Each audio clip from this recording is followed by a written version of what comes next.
Hello, this is cjhoyle.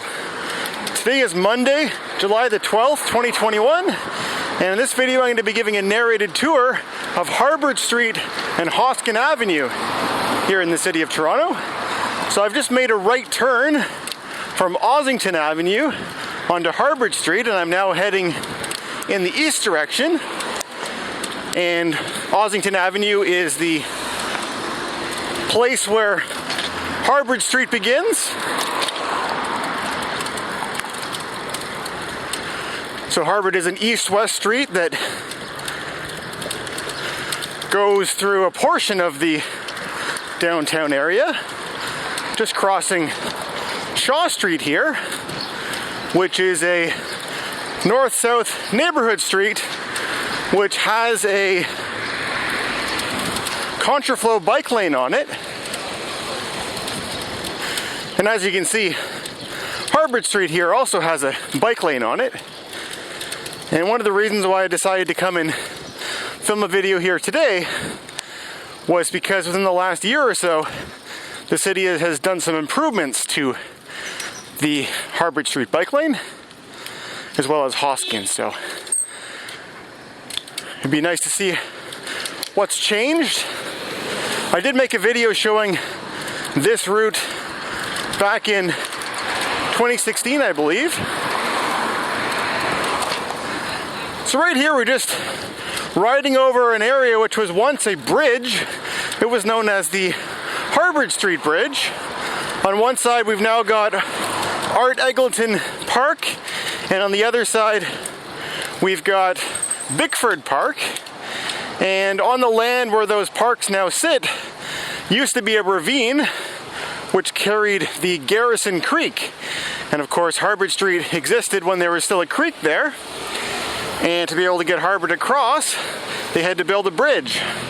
Now many years later they filled in that ravine and they've buried that creek in a pipe deep within the ground. But on one side of the bridge, on the north side, you can actually still see where the side of that bridge once sat. So we're just about to go across Grace Street here, which if you were to go to the left, which is actually a one-way, so you wouldn't be able to ride in that direction, it pretty much lines up with Christie Street, which is another north-south street.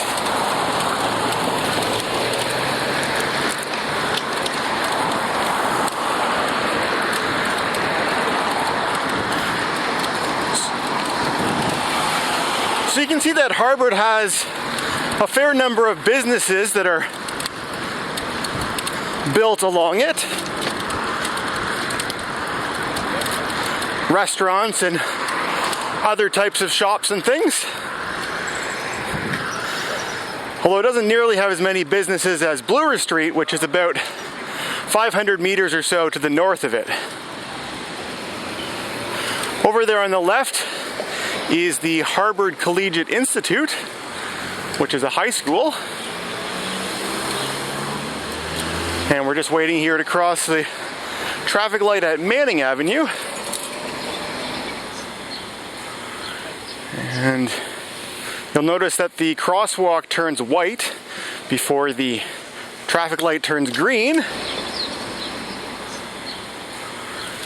That's something that they're a programming change they've been making to lots of different traffic lights around the city to give pedestrians a little bit longer to cross the street and also sort of reduce the number of collisions. Part of the city's commitment to Vision Zero. And here we're about to cross Palmerston Street, but I seem to be riding at the exact wrong speed because I keep hitting these red lights, it seems like almost every one. So some of the upgrades that they've been making to Harbord Street, or they've made to Harbord Street since that video that I made back in 2016, is that they've actually made this more of a separated bike lane than it used to be. When this was first installed, I'm not exactly sure what year, but I would say somewhere around 2010, when Harbord Street first got its bike lane. The city didn't have any protected bike lanes, and it was built as what was kind of known as a buffered bike lane. So unlike the bike lanes that they had been building for, decades before it, it had a little bit more than just, a single line of paint separating the bike lane from the rest of the traffic lanes. It had sort of a buffered area of space where there was, kind of a wider area, which, is supposed to sort of separate you a little bit more. But the upgrades that they've made more recently is they've filled those buffers, at least in some parts, with precast concrete curbs, like you could have just seen back there behind us, and you can also see up ahead on the left. They use some that are that size, like on the left, which are a lot higher and more substantial, and they've also used ones which are just really just the same as what you'd see in a sort of a suburban parking lot with the, at the end of the parking spaces to separate them.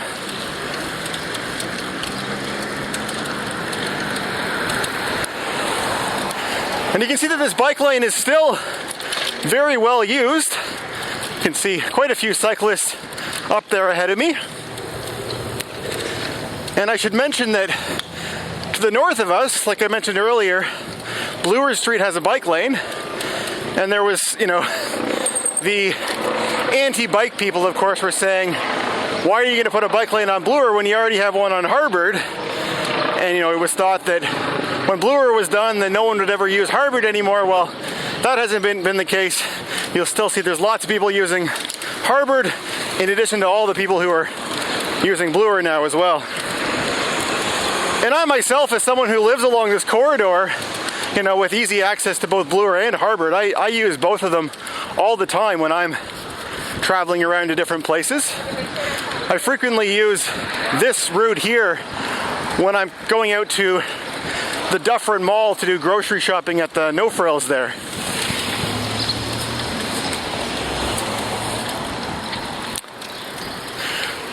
So this area that we're riding through here is known as Harbord Village. There's a neighborhood association that exists for the homeowners who are to the north of here and to the south of here in this Harbord Village area. You can see over on the left that restaurant has a nice patio with lots of people out eating outside during this pandemic that we're still living through. And here we're about to cross Spadina Avenue, and notice that building that's straight ahead, which sticks out over the building. That's part of the University of Toronto's building known as Graduate House. And in fact, most of these buildings on either side of us from here on out for the rest of this video are part of the University of Toronto,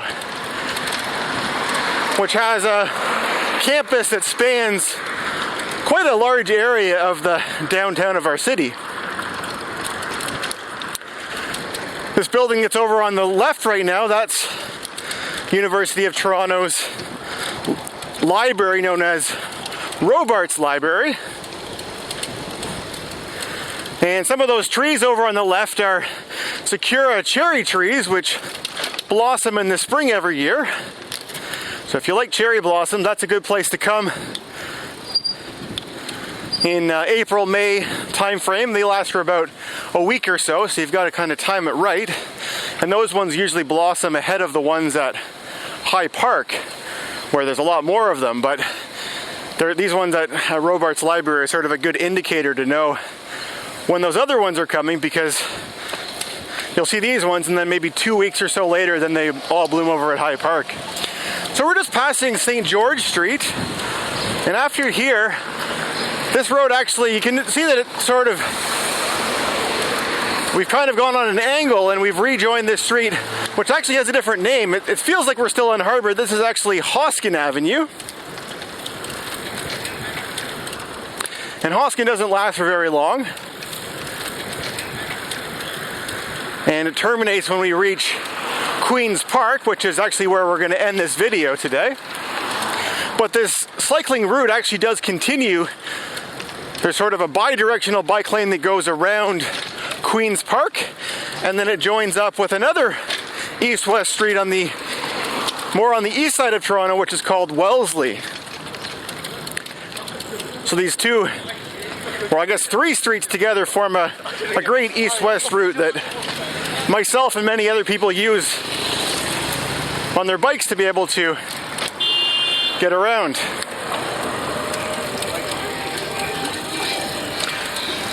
So I'm actually going to be riding that bi-directional bike lane I was describing, and I'll ride it all the way around to that point where Wellesley begins.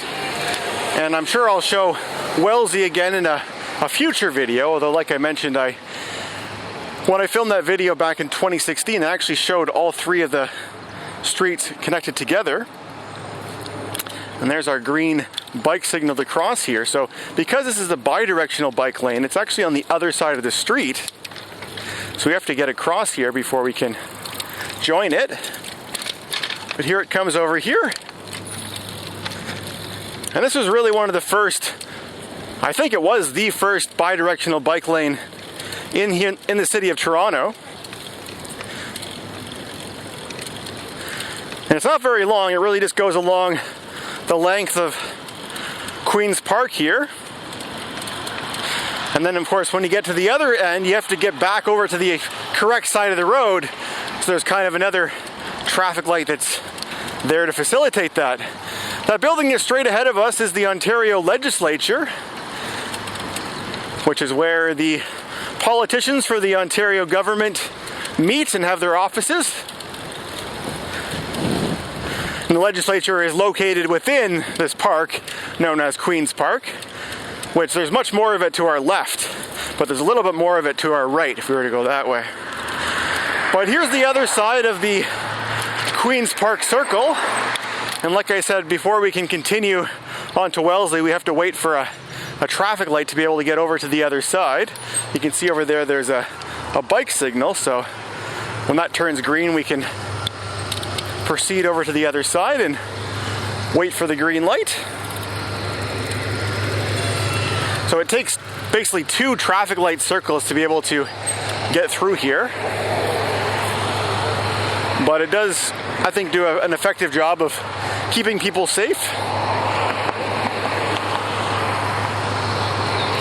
So beyond this side of the Queen's Park Circle Crescent, that's where this road changes names from, well, I guess we're technically actually already on Wellesley Street, but Wellesley basically, for our purposes, begins after I clear this traffic light. There's our green light. But anyway, I hope you enjoyed joining me on this narrated tour.